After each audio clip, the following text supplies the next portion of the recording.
Right now on Denver 7 News at 6 a.m. A hopeful sign Colorado is turning a corner in our fight against the coronavirus. I'm Denver 7's Christian Lopez. Boulder County was the last holdout in the metro for mask mandates, but now masks are dropping there too. But the damage from the pandemic may already be done for our schools. It was already noticeable before COVID. COVID simply exaggerated everything. The new survey that paints a troubling picture for Denver classrooms as staff reach their breaking points. And Von Miller is days away from becoming a free agent, but that doesn't necessarily mean he'll be coming home to Denver. Although at some point we'd love to see him retire as a Bronco. Might not be coming yet, though. He is a Super Bowl winner, obviously, once again. Good Tuesday morning to you. I'm Brian Sanders. And I'm Nicole Brady. It is the calm before the storm.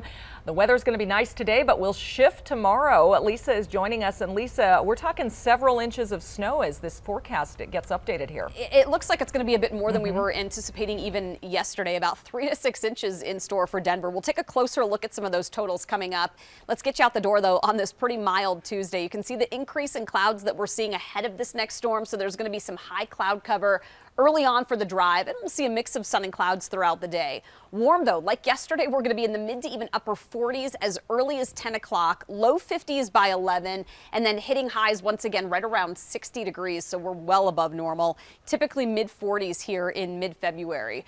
Low to mid 40s near Allens Park and Estes Park, but closer to 60 from Denver to Highlands Ranch and south toward Castle Rock. A really nice day. Fast forward to tomorrow, late afternoon through the evening. Take a look at the snow showers that we'll see and those winds out of the northeast. Heaviest snow is going to start falling, Jason, it looks like by early afternoon and then continuing through Wednesday night. So again, we'll take a closer look at some of those totals coming up. If you've heard elsewhere that there's a report of a crash, there's actually a definite crash, as I've been reporting for the last 10 minutes on 6th Avenue between Wadsworth and Sheridan, right about this area here, just after the Lakewood Country Club. Take a look from the camera back here at Sheridan, and we're looking back towards the west. So you see the flashing lights back in here and the collection of lights. So it is going to be a little slow from Wadsworth on over to Sheridan. Not worth an alternate route yet as traffic is able to get by it. It's going to just take too long to get on either Colfax or Alameda or some of the other side streets to go roll through there. So it's just better to just use 6th Avenue right now because the drive time is only still registering at maybe an extra minute or so. Take a look at 270 now across Commerce City, where you can see some of that slow and go traffic, typical stuff for us all the way past the refinery, and not seeing any other big issues as you could take a look at the map and the drive times around town. Pretty standard stuff for us right now. Thank you, Jason. Well, this morning we are seeing some light at the end of the long pandemic tunnel. A bit of normalcy returning to Colorado. Yeah, Boulder County is becoming the final metro county to announce it is dropping the mask mandate. Denver 7's Christian Lopez joins us live. And Christian, this will take effect in just days. Yeah, that's right. Some encouraging news this morning. It'll end Friday at 5 p.m.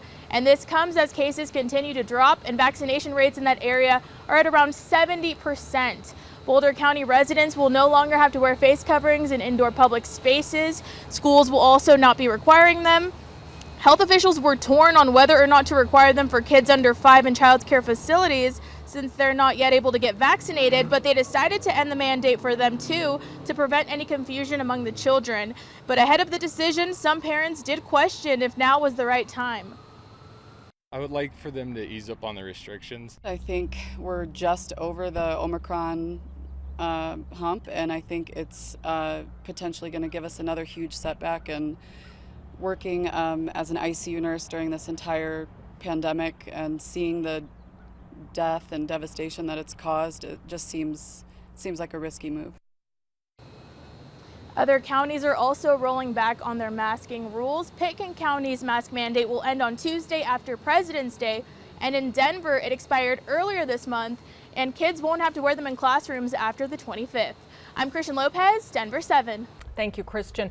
Anger, frustration, and helplessness, those were all words used in an anonymous survey of Denver Public Schools teachers as the pandemic and all of its many challenges drag on. Yeah, Denver 7's Colette Bordelon joins us in studio this morning, breaking down heartbreaking results, but really giving us a snapshot of what these teachers are up against. Yeah, some people say that these teachers have faced these challenges long before the pandemic, and in less than 2 days, there were hundreds of responses to the survey. It was distributed in November by the District Accountability Committee when they started becoming more aware of a looming crisis, trying to retain staff.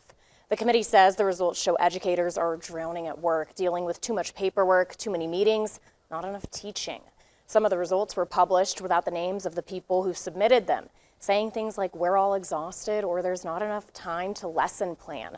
Other concerns are a lack of staff and their safety. After months of remote learning and COVID-19 protocols, kids are apparently having a hard time socializing. Some teachers even say their students have been cussing them out in the classroom.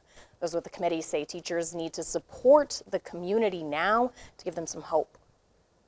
We hope this is not the sky is falling, but every indicator we're seeing is that if not something, catastrophic, it's still going to be bad. The superintendent of the district says since the survey, hundreds of central office staff have been sent to the schools. The school district will release their own staff survey in the next couple of weeks. Colette Bordelon, Denver 7. All right, thank you, Colette. Well, today is the open enrollment deadline for Denver Public Schools. In Colorado, kids can go to any school as long as the school has room and the child has their own transportation to and from school. So DPS's open enrollment ends at 4 p.m. today. Aurora will accept open enrollment applications until May 1st. In Jefferson County and Cherry Creek, open enrollment has already ended. In Douglas County, round 2 is open until August 2nd. If you would like to change schools, be sure to check with your district for the rules. The Douglas County School Board is calling a special meeting tomorrow night to discuss the next steps in hiring a new superintendent. The board terminated former Superintendent Corey Wise's contract 2 weeks ago. Members of the board's new majority say they want to take the district in a new direction. Aurora City Council will continue to discuss a controversial development after testimony on the plan lasted into early this morning. The Aurora Sentinel reports they will again take up the issue on March 28th. A developer wants to build a new 311-unit apartment complex at the East Bank Shopping Center near South Parker Road in Quincy. Some people think the new construction will revitalize the shopping center, but others are worried about the size of the building and traffic it will bring. This morning we have a big update for when debris will finally start to be removed from the Marshall Fire burn areas, and it will likely be a lengthy process. Denver 7's Veronica Acosta joins us live from Louisville this morning with the newest information. Veronica. This neighborhood behind me here in Louisville, it's one of the many that was charred by the Marshall Fire, and there's so much debris here that needs to be removed. So Boulder County officials, they're giving some of these residents, some of these prior homeowners the chance to have a little bit more time to decide whether or not they want to be a part of that removal program. And more importantly, soon they're going to have details about how exactly that's going to work. So officials said they hope to have those specific details for county residents before the end of this week. And here's what we do know about the removal process so far. It's expected to start by March 1st. You guys, that is just about 2 weeks away.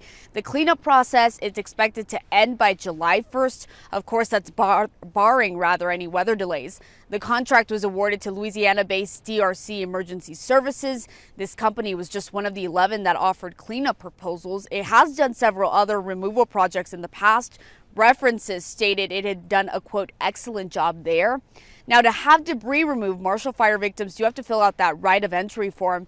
As of 2 weeks ago, more than 1,000 people had already completed it. And if you're watching this morning, if you lost a home or your home was damaged in the fire and you want to be a part of this, again, you do have to fill out that form, and we do have it over on our website, thedenverchannel.com. The deadline to fill that out is Friday.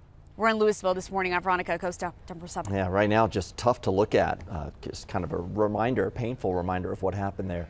Thank you, Veronica. Today, the city of Louisville will discuss different ways to resolve zoning issues for those wanting to rebuild there. The proposal would give the zoning administrator authority to resolve any conflicts or discrepancies between the properties.